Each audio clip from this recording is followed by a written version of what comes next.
बिस्मिल्लाहिर्रहमानिर्रहीम। Good morning students, I am your English literature teacher. I hope कि आप सभी ठीक होंगे।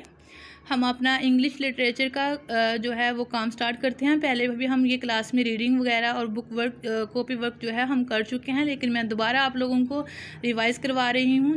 जो बच्चे छुट्टियों पे थे या जो नहीं आ रहे थे या जिनका जो काम मिस था, वो इधर देख के अपना यानी कि काम जो है वो कंप्लीट कर लीजिएगा। हम सबसे पहले जो है यूनिट नंबर 1 उसका पहला चैप्टर है द अगली डकलिंग। हम इसकी आज रीडिंग करेंगे।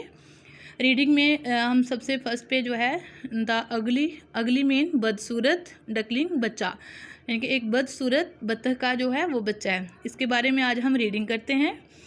मदर डक वो सिटिंग, मदर जो थी माँ डक यानी कि बत्तख जो माँ थी उनकी वो बैठी हुई थी ऑन हर नेस्ट घोंसले में। सोन द एग्स अंडे की आवाज़ आई। बिगिन टू क्रैक यानी कि टूटने की आवाज़ आई। आउट केम द डक, बत्तख जो थी वो बाहर आती है।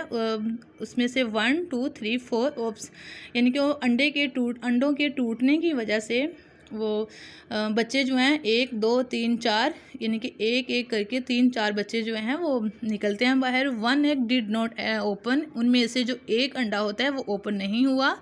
It was the biggest egg, और वो बड़ा अंडा होता है। Mother duck look at her new duckling, mother जो है यानी कि माँ जो है वो देख रही होती है, जो न्यू बच्चे निकले हैं उनको देख रही होती है। दे वर ऑल सो स्वीट, वो सारे के सारे तमाम बहुत प्यारे होते हैं। क्रैक फिर से आवाज़ आती है। द लास्ट एग ओपन, तो जो आखिरी अंडा होता है वो ओपन होता है। Out came a big duckling, उनमें से एक जो है बड़ा बच्चा बाहर निकलता है। बट लेकिन ही वॉज अगली, लेकिन वो बदसूरत होता है। माँ डक वॉज शॉक्ड, माँ जो है बत्तख जो है वो शॉक्ड होती है, हैरान होती है। ओह वेल नेवर यानी कि कभी नहीं माइंड करेगी। नेवर माइंड यानी कि वो कभी भी नहीं इस तरह से माइंड करेगी। शी सेड, उसने कहा। I will love you just the same, यानी कि वो जिस तरह वो बाकी बच्चे हैं वो भी सेम उन्हीं की तरह। ऑल द अदर डकलिंग्स, तमाम जो बच्चे थे लाफ्ड हंस रहे थे या हंसने लगे। एट द अगली डकलिंग, उस बदसूरत बच्चे को देख के सारे के सारे बच्चे जो थे वो हंसने लगे। He was sad and lonely, वो बच्चा जो बदसूरत था वो सैड हो गया और सैड और परेशान हो जाता है। ही रन अवे, वो वहाँ से भागा। ही पास द को एंड द शीप, वो जब गाय और भेड़ के पास से गुजरा। दे लाफ्ड, तो वो भी हंसने लगे।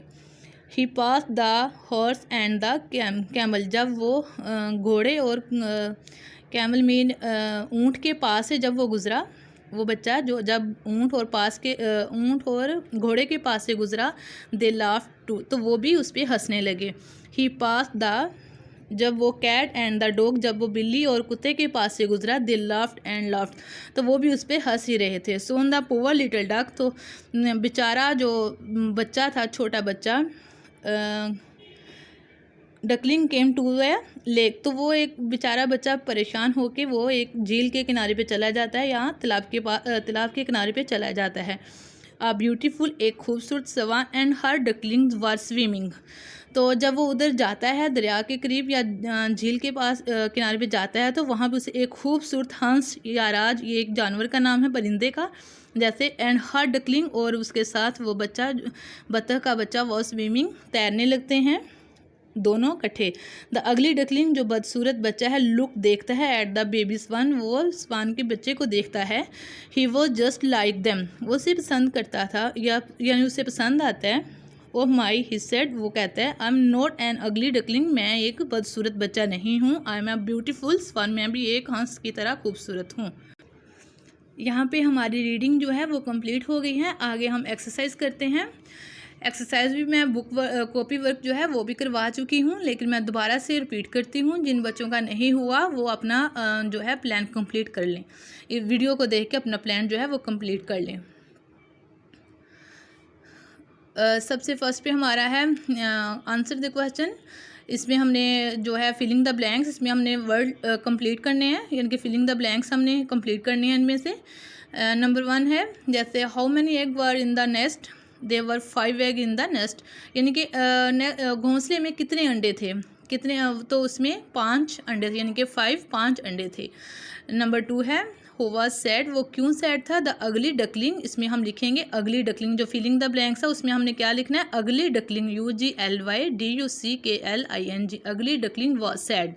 बदसूरत जो बच्चा था या वो सैड था। थर्ड पे हम आते हैं, व्हाट डिड द को डू, तो द को लाफ्ड, यानी कि जब वो कौ के पास से गुजरा था, गाय के पास से जब वो गुजरा तो गाय भी उस पर हंस रहे थे, यानी कि गाय ने भी उस पर हंसा था। तो हम यहाँ पे लिखेंगे लाफ्ड, LAUGHED।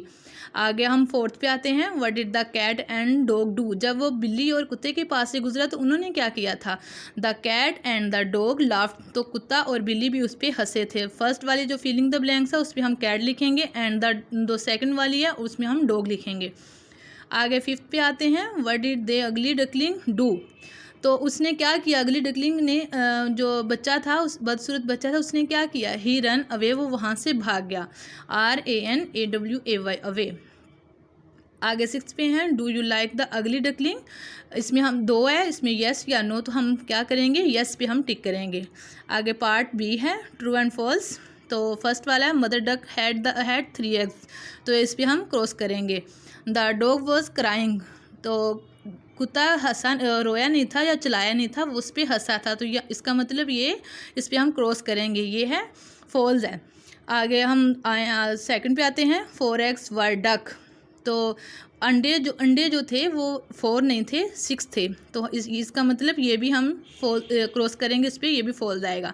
आगे थर्ड पे, the big egg was also 1, ये भी गलत है, उसमें अगली डकलिंग जो था वो बच्चा निकला था उसमें से, उस अंडे में से, तो ये भी फॉल्स है, यानी कि इस पर हम क्रॉस कर देंगे। आगे फोर्थ पे, द शीप वॉज लाफ्ड, तो ये ठीक है, जब वो गाय और भेड़ के पास से गुजरा था तो वो हंसा था उस पर, तो इसका मतलब ये टिक है, यानी कि ट्रू है।